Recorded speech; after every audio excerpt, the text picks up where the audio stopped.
Bonjour, c'est TheBook. Donc aujourd'hui je vais faire une vidéo, ce sera donc la dernière de la série concernant la finance. J'ai fait pas mal de lectures dernièrement, donc je ne sais pas encore ce que je vais dire, sur quoi le sujet va porter exactement, je vais improviser comme d'habitude, et puis après je ferai des montages pour enlever ce qui est barbant, ce qui risque de faire sauter un petit peu la vidéo. Voilà.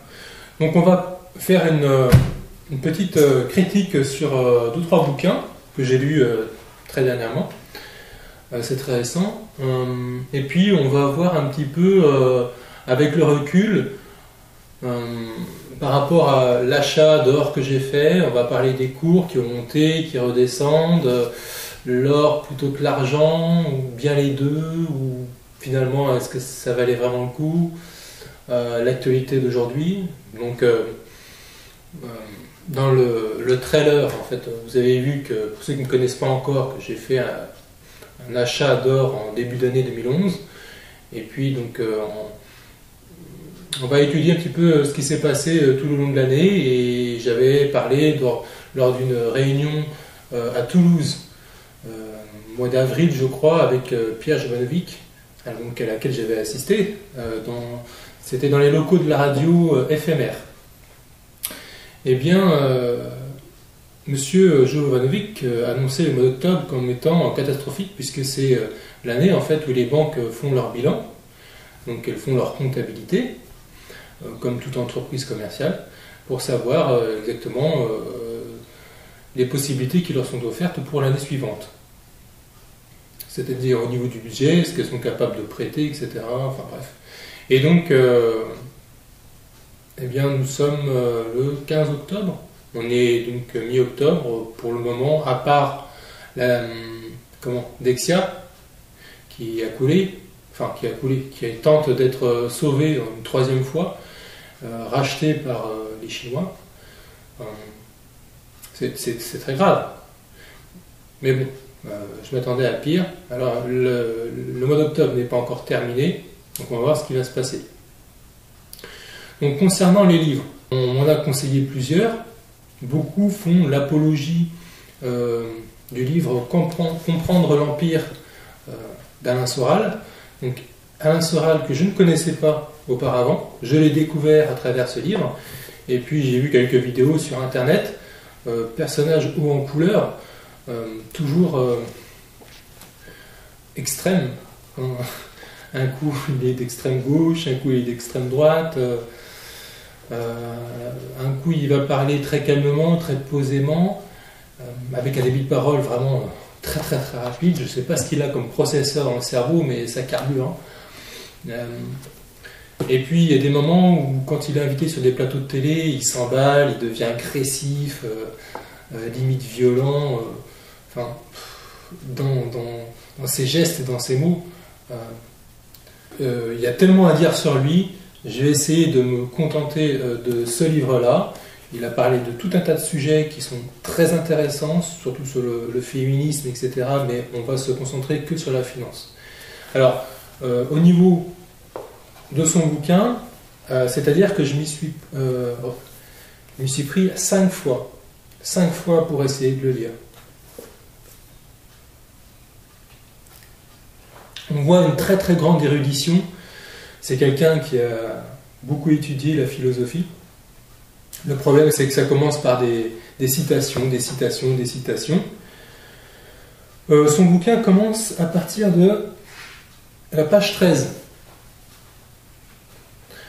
Et puis, voilà, on va prendre quelque chose au hasard. Alors déjà, il faut savoir que son bouquin, je trouve qu'il n'est pas structuré. Il n'y a pas de chapitre. Il y a des titres parfois, il y a 3 titres dans la même page. Enfin, je ne sais même pas si c'est des titres d'ailleurs, je ne comprends pas très bien, j'arrive pas à suivre en fait l'histoire. Et puis, je ne sais pas ce qu'il a cherché à faire. Si c'est essayer de prouver au monde entier ses connaissances, essayer de faire passer le Front National pour des intellectuels, Je sais pas. On va prendre vraiment un exemple au hasard. Comme ça. Des sociétés qui ont fonctionné partout pendant des millénaires, dont Pierre Clastre nous fait l'éloge à travers son observation des Indiens d'Amérique, ces perdants magnifiques qui vivaient encore sur les principes. Bon, déjà, il faut savoir qu'au niveau de la respiration, je trouve que les points sont mal placés. C'est-à-dire que on meurt d'asphyxie avant d'être arrivé à la fin de la phrase. Voilà. C'est pour ça que je pense que j'ai autant de mal à lire longtemps les passages de ce livre, puisque au niveau de la respiration, ça concorde pas du tout. Il me fait respirer plusieurs fois là où je devrais pas, et m'asphyxie là où je devrais prendre la respiration pour continuer la phrase. Si le protestantisme, non pas comme refus du papisme décadent et ostentatoire, ce qu'il fut aussi, mais le protestantisme tel que le définit Marx et Weber, comme éthique du capitalisme naissant où le bourgeois encore religieux accumule la richesse et ne s'enrichit pas encore pour lui-même, mais pour la plus grande gloire de Dieu. Là, je comprends rien à ce qu'il dit, ni rien. Je vais pas me concentrer. Il y a beaucoup de... la tournure des phrases, c'est très... rhétorique, presque aussi, je dis presque oui, de la poésie. Mais si je fais de la poésie, j'achète du Sylvain Tesson. Si j'achète du Sylvain Tesson, j'en aurai pour mon argent. J'ai vraiment de la poésie, j'ai un bon texte, super bien écrit, super bien construit, j'en ai pour mon argent, je ne me trompe pas. Mais quand j'achète un bouquin où il est écrit Comprendre l'Empire, eh bien, moi justement, ce que j'essaye, c'est de comprendre. Et en fait, à partir du moment où on écrit un bouquin avec un titre Comprendre l'Empire et que le message ne passe pas, ou alors j'ai rien compris. Mais pour moi, le but c'était de comprendre. Comme son nom l'indique, comprendre l'Empire, et j'ai rien compris. Donc c'est un texte certainement très érudit, mais le message n'est pas passé. Et pour moi, si le message ne passe pas, l'objectif est raté. Donc c'est un bouquin pour les intellectuels. Moi, j'en suis pas un. J'ai pas cette prétention-là. Non, désolé. J'ai pas aimé. En plus, quand il me parle de CFR, trilatéral, le groupe Bilderberg, c'est des contes pour enfants. C'est des contes pour enfants. En ce moment, c'est la grosse mode. Sur YouTube, il y a des tonnes et des tonnes de vidéos qui bourrent le crâne des adolescents et les rendent complètement paranoïaques. Ils mélangent tout. C'est toujours entre deux tranches de vérité glisser des énormités pour faire croire que ça fait partie d'une logique, mais c'est totalement absurde. Et là, en fait, moi, ce que je vois, et j'en suis absolument persuadé, c'est que j'ai pas de parti pris pour qui que ce soit. Je suis juste rationnel, objectif, je ne fais pas de jugement. Simplement, je vois ce qui se passe, c'est-à-dire par rapport à ma chaîne de survivalisme EzoBook, il y a beaucoup de jeunes, en fait, qui viennent me parler, qui viennent sur mon Facebook, et en fait, quand je vois quels sont leurs engagements politiques à l'âge de 18 ans, ils ont entre 18 et 21 ans, et c'est des gens qui sont passionnés de politique, qui sont très engagés, qui ont le pouvoir de voter, et moi je sais très bien pour qui ils vont voter, donc pour 2012. Voilà. Et si pour la gauche, il n'y a que 2 millions de personnes qui se sont déplacées, c'est normal. C'est-à-dire que quand ce sera autour de la droite, il y aura beaucoup plus de personnes et beaucoup de jeunes qui vont se déplacer. Et on risque d'avoir un chambardement assez hallucinant. Bref, j'arrête là de parler politique simplement au niveau de tout ce qui est, soi-disant, Illuminati. Illuminati, ça a autant de crédibilité que le prieuré de Sion. Hein, comment c'était? Genre Da Vinci Code, Dan Brown, voilà. Pareil avec son livre Anjou démon. C'est du fantasme. C'est du fantasme. Les Illuminati, on trouve ça aussi dans le film pour ados Tomb Raider. Voilà. Avec Angelina Jolie. Alors, il y a des sociétés qui se sont fait appeler Illuminati, comme il y a des sociétés qui se sont faites appeler Prieuré de Sion, mais elles n'ont pas l'histoire qu'elles revendiquent, elles n'ont pas été construites et elles n'ont pas fait adhérer ces personnes riches et célèbres et talentueuses dans leur groupe. Tout ça, ce sont des mensonges qui ont été faits a posteriori et avec des faux. On va les glisser dans les bibliothèques nationales de France pour faire croire et antidater le dépôt, pour faire croire que ça a une légitimité. Mais c'est absolument faux. Voilà.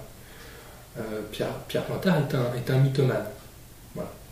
Et en parlant de mythomane, je vais vous montrer en fait le genre de bouquin que je lisais quand j'étais adolescent. Donc les petits jeunes de 18 ans qui sont complètement obnubilés par les Illuminati, les francs-maçons. Aujourd'hui, je sais ce que c'est, puisque à leur âge j'étais comme eux. Voilà. Il n'y avait rien sur YouTube, n'existait pas d'ailleurs. Le livre jaune numéro 5, des éditions Félix. Donc c'était un livre interdit en France que j'ai fait venir, je crois, si je me souviens bien, du Québec, CFR, Trilatéral, Bellogal, etc. Big Brain, je sais pas. En fait, c'est simplement donc, une nouvelle édition sans la postface du livre Les sociétés secrètes et leur pouvoir au XXe siècle. Fil conducteur à travers l'enchevêtrement des loges, de la haute finance, de la politique, commission trilatérale, Bilderberg, CFR, ONU, voilà. Donc évidemment c'est un pseudo, Jean Van Helsing. Donc on a droit à tout, hein, Skull and Bones, évidemment, Société Tulée, Vril, j'en passe, et les meilleurs. Donc, quand on lit ça, il y a deux solutions. Soit on le prend à la rigolade, soit on se tire une balle. Non, sérieusement, il y a de quoi devenir parano. C'est toujours cette histoire de glisser des fausses informations entre deux tranches de vérité pour faire un sandwich infâme et indigeste. C'est normal qu'il ait été interdit, puisque en plus ce n'est même pas réalisé par un journaliste. C'est juste un délire de ce gars qui s'est fait appeler Jean Van Helsing, qui a 26 ans. Voilà, qui certainement a eu 2-3 contacts et puis son imagination a comblé le vide entre les deux. C'est très facile de faire un lien entre deux choses qui n'en ont pas à partir du moment où on a une imagination débordante et un intellect suffisant. Alors maintenant je vais parler de livres piagetoniques, mais avant il y en a un autre, je vais chercher. Donc avant il y a celui-ci, donc en fait je ne vais pas en parler longtemps, puisqu'il est présenté comme étant le livre sur les banquiers anglo-saxons, hein, sur les finances. Donc je lis le titre, donc L'or des fous de Gillian Tett. Gillian Tett, donc c'est pas n'importe qui. C'est une journaliste du Financial Times, enfin une vedette en Angleterre. Voilà son portrait, je vous montre.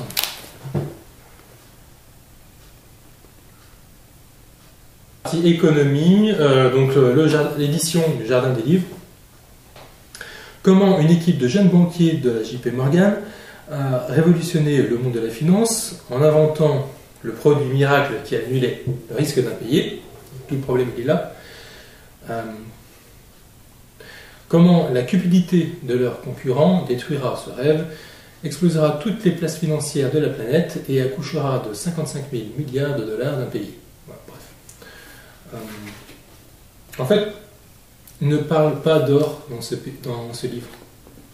Voilà, il y a un beau lingot qui fond, le titre c'est L'or des fous, mais je crois que le mot or n'a pas été écrit une seule fois sur 300 pages. Donc assez déçu, c'est un livre qui n'est pas fait pour le lecteur lambda comme moi. C'est un livre pour les spécialistes, c'est un livre qui sert à écrire des livres comme ça. Ce livre-là est très accessible. Ça, c'est très ennuyeux. C'est comment dire, la biographie de l'histoire de la JP Morgan, la chronologie des événements, une association de dates et de noms des différents auteurs de la supercherie. Enfin, vraiment, c'est l'histoire de la JP Morgan, de l'arrivée de la Miss Beatmaster, voilà, jusqu'à aujourd'hui. Voilà, en grosso modo, c'est ça. Donc, c'est très chiant à lire. C'est très très pointu, mais donc ça commence. Bon, c'est une réunion de banquiers qui sont au bord de la piscine, qui sont complètement bourrés et qui se poussent dans la piscine, voilà. Et puis ils vont inventer le crédit dérivé CDO. Assez hallucinant. En fait, on se rend compte que...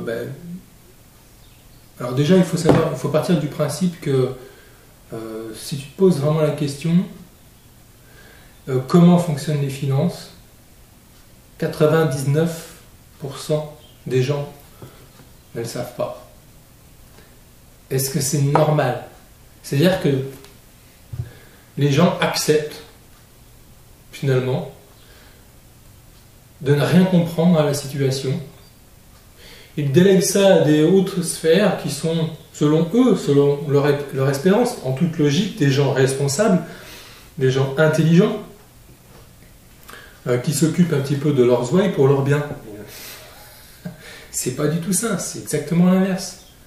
C'est des gens qui sont calculateurs, qui ne pensent strictement qu'à eux, au détriment du monde entier, et parfois même de leur propre entreprise. Et qu'il y a des patrons qui font exprès de couler leur boîte pour pouvoir sortir par la fenêtre avec leur parachute doré de plusieurs dizaines de millions de dollars. Si c'est pas plus. Voilà. Donc, c'est des fous, c'est des barjots, vraiment. C'est pas exagéré. C'est des gens qui pensent pas comme nous. Ils n'ont pas la même logique, ils n'ont pas les mêmes réactions, les mêmes buts. Pour eux, si tu as 500 millions sur ton compte en banque, si tu dois vendre ton père et ta mère pour en avoir 10 de plus, ils le feront. Et ça leur sert à quoi, étant donné que c'est le serpent qui se mord la queue, c'est-à-dire que toutes les conneries qu'ils ont fait qu'ils risquent aujourd'hui d'y avoir un crack énorme. Et ce qui fait que tout l'argent qu'ils auront accumulé, toutes les devises, puisque c'est pas de l'argent, c'est des devises, c'est juste une illusion. Eh bien, cette illusion, ces millions de devises, au lieu de les convertir en confort, ou par des biens, ou par des sorties ou des voyages, eh bien finalement, ça va s'évaporer. C'est sorti de rien et ça va retourner à rien. C'est-à-dire que c'est sorti comme ça, hop, et puis ça va repartir dans le néant, comme c'est venu, et aussi vite que c'est venu, puisqu'ils auront tout gâché. Ils auront tout gâché. Ça ne sert à rien de créer des trilliards et des quadrilliards de dettes en dollars si c'est pour finalement provoquer la chute du dollar. Donc finalement, ils se retrouvent avec des trilliards de rouleaux de papier toilette. Et en plus, des billets qui n'ont jamais été imprimés et qui ne le seront jamais. Si aujourd'hui on devait imprimer tous les billets donc, physiques de la richesse mondiale, il faudrait toutes les forêts du monde pour les imprimer et ils recouvriraient toute la Terre. Si on les mettait bout à bout, on pourrait aller dans une autre galaxie. C'est vous dire. C'est juste, c'est n'importe quoi. Aujourd'hui, en plus, ceux qui font les marchés, c'est même pas des gens, quand j'étais gamin, je voyais ces gens en train de vociférer, de crier très fort devant un grand tableau noir avec plein de chiffres, et en faisant des gestes complètement ésotériques, obscurs, pas rassurants. Après, l'ordinateur est arrivé. L'ordinateur a tout bouleversé et a informatisé les échanges. Mais au lieu de les simplifier, de les ordonner pour que ce soit plus rassurant, pour qu'il y ait un gars assis et que les autres lui passent les ordres d'achat et de vente, etc. En fait, ça c'est juste finalement pour rassurer, puisqu'on est passé à d'autres stades depuis, qui sont en fait des programmes, des robots, et avec la puissance de calcul des ordinateurs actuels, c'est-à-dire qu'ils sont capables d'acheter et de revendre des actions, ils ont plusieurs milliers de fois par seconde. Ils sont capables de passer, les ordinateurs actuels, plusieurs milliers d'ordres d'achat et de vente d'actions par seconde. Donc avant on était un petit peu bridé par l'humain, et ses limites, dans la voix, dans les gestes, dans la compréhension, dans l'action, appuyer sur ce bouton, ça prend une seconde, etc. Finalement, ça a limité, il n'y avait que 24 heures dans une journée, mais avec les ordinateurs, aujourd'hui, il y a strictement, quasiment aucune limite. Ça va tellement vite que, en une fraction de seconde, en une heure, on peut pas couler une matière première, pas couler une boîte, mais on peut couler un pays en une heure.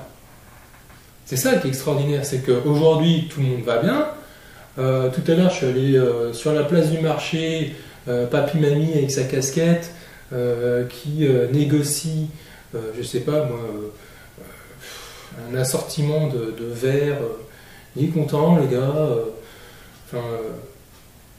Et ces gens-là, ils ne se rendent pas compte que demain, probablement, il y aura, quand ils iront à la banque pour retirer avec leur carte, il n'y a rien qui va sortir parce que l'ordinateur va leur dire mais non, nous n'avons pas de liquide, ordinateur en panne. Et puis il va aller à côté. Et puis il aura marqué ordinateur en panne. Il ne sera pas content. Il va attendre le dimanche, le lundi, le mardi que sa banque ouvre pour aller demander donc au guichet. Et au guichet, ils vont lui dire mais écoutez monsieur, oui, il y a un problème avec les ordinateurs, c'est en réparation, veuillez revenir demain. En tout cas, de toute façon, nous n'avons pas de liquidité. Nous n'avons pas de coffre. Voilà, une banque n'a pas de liquidité sur place, elle n'a pas de coffre, pour des questions de sécurité, soi-disant. Mais c'est pas du tout le cas, c'est pas à cause de ça. Bref. Simplement, donc... bon, j'ai la critique facile, c'est un petit peu le but, j'ai pas l'habitude de critiquer des livres, de toute façon je n'ai aucune qualification, je vous parle juste du ressenti d'un lecteur. Donc moi en tant que lecteur, il faut savoir que le livre de Pierre Jovanovic, Beastmaster, c'est un chef-d'œuvre. Pour moi, le chef-d'œuvre, il n'est pas là-dedans, je suis désolé. De toute façon, Soral, c'est le pote de tout le monde, c'est le pote de Dieudonné, c'est le pote de Jovanovic. C'est pas le mien. Voilà. Par contre, Jovanovic, c'est clair, c'est limpide comme de l'eau de roche, c'est bien expliqué. Lui, il a un talent d'écrivain certain. J'ai tout compris. Voilà. Donc, l'invention du crédit dérivé, les CDO, les CDS, le pourquoi du comment, qui fait quoi, je vous conseille vraiment ce livre, donc toujours aux éditions Le Jardin des Livres, donc Beastmaster, voilà. Qui est donc la responsable de l'achat des matières premières pour la banque JP Morgan. Voilà, puis certainement un jour elle deviendra carrément le big boss de la JP Morgan. Ça fait déjà 20 ans qu'elle est dans cette boîte, dans cette banque. Elle y est arrivée à l'âge de 17 ans pour faire un stage, elle n'est jamais repartie. C'est aujourd'hui la femme qui a le plus de pouvoir au monde, bien au-dessus de tout ce qui est responsable, chef politique. Elle a un pouvoir aujourd'hui d'acheter toute la production mondiale de cacao, et demain quand tu iras acheter ton banania, tu verras qu'il a pris 2 € d'un coup, tu ne comprendras pas pourquoi. Tu vas aller manifester dans la rue certainement pour te plaindre, mais ça ne servira à rien. Si tu veux te plaindre, tu vas te plaindre dans une banque. Voilà, c'est d'ailleurs ce que je pense avait essayé de dire comme ça d'instinct sans réfléchir. Le footballeur, je ne sais plus comment il s'appelle, je ne suis pas très foot moi, Cantona, voilà. Donc Cantona avait dit, mais au lieu d'aller manifester dans la rue, vous plaindre auprès des politiques, mais réfléchissez un petit peu, les politiques, ça fait 40 ans qu'ils n'ont plus, non, ça fait 20 ans qu'ils n'ont plus aucun pouvoir, mais plus aucun, c'est les banques qui l'ont, c'est tout. Donc ça ne sert à rien d'aller manifester dans les rues, il faut aller manifester dans les banques. Ça me paraît logique. Si votre kilo de pommes de terre à Leclerc a augmenté de 30%, est-ce que vous allez dans la ferme à côté de chez vous pour vous plaindre auprès du paysan et lui dire mais comment ça se fait que les pommes de terre que tu vends au Leclerc sont aussi chères? Ben, le pauvre il y est pour rien. Et puis il faut savoir en plus que la marge des grandes surfaces n'a pas augmenté, elle a même diminué. Simplement, si le prix est plus cher, c'est simplement parce que Pitmaster, au passage, a ses servi. Évidemment pour le compte de son entreprise, pas pour elle personnellement. Le compte dans cette mathématicienne, c'est que les formules mathématiques dont elle est tombée amoureuse, elle a amélioré cette formule du crédit dérivé. Elle a mis au point dans son petit livre noir donc toute la stratégie pour pouvoir vendre cette formule mathématique. Alors vraiment pour simplifier au maximum, j'ai signé un papier comme quoi je leur rembourserai telle somme. Donc, c'est à partir du moment où je fais la signature, la promesse, que, pouf, comme par magie, l'argent vient d'être créé. Voilà, c'est ça le secret. On appelle l'effet levier, c'est-à-dire que si elle a 500 €, elle peut prêter 5000. Mais il fallait qu'elle ait 500. C'est ce qu'on appelle, en réalité, c'est 8%. Exactement. Donc, avec 800 €, elle pourrait prêter 10 000. Mais, donc ça c'était une espèce de garde-fou, aussi minime qu'il soit, c'est-à-dire c'est vraiment, on pourrait se dire mais c'est rien du tout. Eh bien le fait de pouvoir enlever ces 8% a levé une barrière qui a permis de gagner des milliards de dollars. Oui, parce que la JP Morgan, elle compte en milliards de dollars. Il y en a qui parlent en kilo francs, enfin en kilo euros, en kilo livres, ou en kilo dollars, mais donc eux ils parlent en milliards de dollars. C'est leur unité de mesure, d'accord? Et avec cette formule mathématique empruntée aux assurances, donc pour se servir dans la banque, et qui en plus, on a enlevé cette garantie des 8%, fait qu'ils se sont mis finalement dans une position où ils prenaient des risques énormes. Alors on pourrait se dire, ils prennent beaucoup de risques, mais derrière c'est super verrouillé. C'est pas grave parce que même si ils prêtent à quelqu'un qui ne peut pas rembourser, comme d'autres ont pris le risque, se sont portés garants pour lui. C'est-à-dire qu'il y a 5 garants pour une personne qui présente un risque. Je suis tranquille. Si on ne rembourse pas, c'est pas moi qui en subit les conséquences, c'est les autres. Bon. Le problème, c'est que, malgré que Blitzmaster, on dit d'elle qu'elle est celle qui a inventé les armes financières de destruction massive. Un petit peu comme Marie Curie qui comprend l'atome, et qui lui donne sa définition et prouve son existence. Après, il y a d'autres banques qui vont se servir de cette formule mathématique pour faire le mal, pour faire des conneries, pour leur enrichissement personnel, comme Albert Einstein s'est servi de l'atome. Il s'est dit, tiens, si je le pétais en 1000 morceaux pour voir ce qui se passe. Ils ont créé donc la bombe atomique. Et lui, c'était non pas pour son compte bancaire qu'il l'a fait, c'était voilà, pour son esprit, pour se faire plaisir en inventant des trucs. La part de responsabilité de Blitzmaster. Femme très fascinante, parce que c'est pas tous les jours qu'on doit aux femmes de grandes inventions. Je suis désolé de le dire. D'ailleurs, à chaque fois qu'on cherche un exemple, on parle de Marie Curie. C'est peut-être tout simplement parce que l'histoire ne retient pas leur nom, parce que en majorité l'histoire a été écrite et rédigée par les hommes. Ça peut se comprendre. En plus, ce qui ne gâche rien, elle est très jolie. Donc, je vous montre. Voilà, ravissante anglaise, un petit peu froide, mais visage bien formé, belle silhouette, beaux cheveux. Et c'est un petit peu, elle incarne la beauté du diable. Voilà. Donc, je pense que je comprends pourquoi elle a fasciné autant Pierre Jovanovic. C'est un personnage singulier, c'est pas quelqu'un de commun. Elle est passionnante.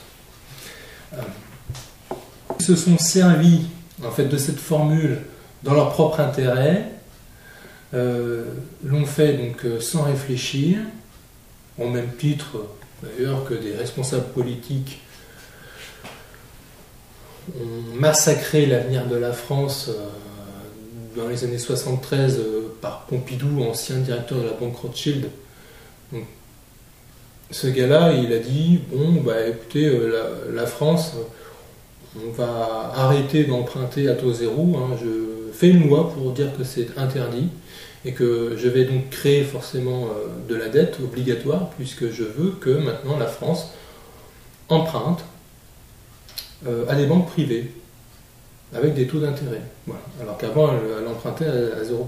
Donc venant de l'ancien directeur de la banque Rothschild, bon, ben, là on se rend compte que les responsables politiques élus comme des gens qui incarnent la France, ces gens-là incarnent la France. Et parce que évidemment c'est des fonds de chez Rothschild qui ont financé justement la campagne présidentielle, et ben là ils ne pouvaient pas faire autrement, donc ils l'ont amené au pouvoir, et une fois qu'il est au pouvoir, ben, c'est là où ils votent les lois, et on ne met pas n'importe qui au pouvoir. C'est ça le problème, c'est que malgré le nombre, malgré nos convictions, on a l'impression que c'est jamais suffisant, on n'arrive jamais à faire pencher la bascule en faveur du peuple. En tout cas, ça fait très longtemps que c'est pas arrivé, ça fait plus de 2 siècles, et que ben, c'est vrai que il y a une manipulation, on ne peut pas le nier, mais on peut arrêter ça, on peut reprendre le pouvoir, on peut non pas effacer les conneries qui ont été faites par d'autres, mais on peut tenter de survivre et de faire en sorte que la France garde son indépendance, que nous restions français, parce que je suis fier d'être français, et que je ne veux pas être un citoyen du monde, je vais être un Français différent du monde. Aujourd'hui, avec finalement d'un côté la crise financière provoquée par les banquiers et des dettes souveraines qui ont été faites par des dirigeants politiques français corrompus, font qu'au bout d'un moment, ça se rejoint. Et donc, là où ça a pété, en fait, c'était déjà en 2008, il y a 3 ans, où Wall Street s'est écroulé. Et aujourd'hui, les responsables, en fait, ne font rien, ne disent rien, personne n'en parle. Ce qui compte, c'est d'être réélu en 2012. Et donc, quand on est patron et que des chaînes de télévision ou des journaux, qui ne rapportent rien, les journaux, ils sont simplement là pour donner des informations, ou en tout cas choisir l'information qui doit être donnée. Donc, il y a toujours cette volonté insidieuse de ne pas révéler forcément la vérité, mais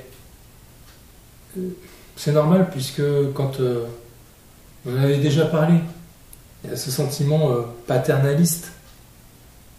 Ce sentiment paternaliste du dirigeant politique vers ses enfants, le peuple, c'est de vouloir prendre soin de lui, et que quand on est parent, on ne va pas dire toujours la vérité à ses enfants, c'est parce que la vérité serait trop dure à entendre par rapport à un peuple qui n'est pas suffisamment mûr pour accepter ce que je vais lui dire.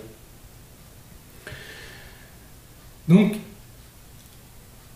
je comprends ce sentiment de paternalisme du pouvoir dirigeant envers son peuple.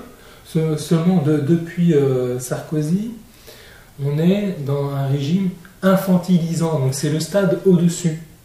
C'est-à-dire qu'on est vraiment sous-estimé et volontairement infantilisé. C'est-à-dire, non, malgré que tu as 18 ans, tu n'es toujours pas prêt à entendre la vérité. Voilà, donc c'est ça. Alors que je pense qu'aujourd'hui, les gens sont...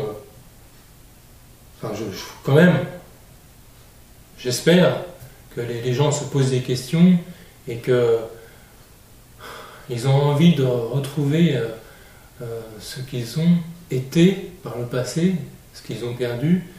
Avant, les gens étaient des citoyens. Aujourd'hui, ils ne sont que des consommateurs. Ils sont vraiment des brebis qui ne se concentrent que sur leur plaisir personnel à court terme. Peu importe l'avenir, peu importe que je n'aurai pas de retraite. Du moment que j'ai ma bière au frais dans mon frigo devant mon écran plasma pour regarder mon match de foot, c'est tout ce qui compte. Et la plupart des gens sont comme ça. Et la plupart des jeunes, tant qu'ils ont du shit à fumer et PES 2012 ou FIFA 2012, j'en sais rien, ils sont contents. Et ils réfléchissent même pas sur le monde, sur leur avenir, sur qu'est-ce qu'on fait là, sur quelle est la place de l'humain, le but, ou qu'est-ce qu'on pourrait construire ensemble, qu'est-ce qu'ils racontent nos voisins, comment ça se passe chez eux.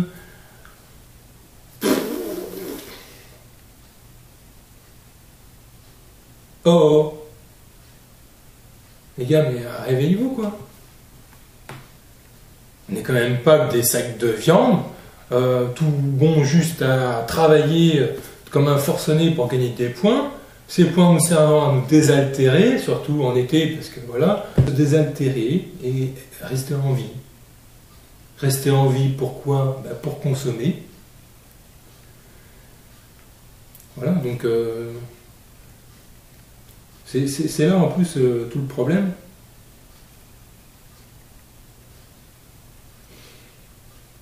C'est que aujourd'hui, on va s'arrêter là. Pour la philosophie, on reste sur la finance. Donc aujourd'hui, qu'est-ce qui nous est proposé ?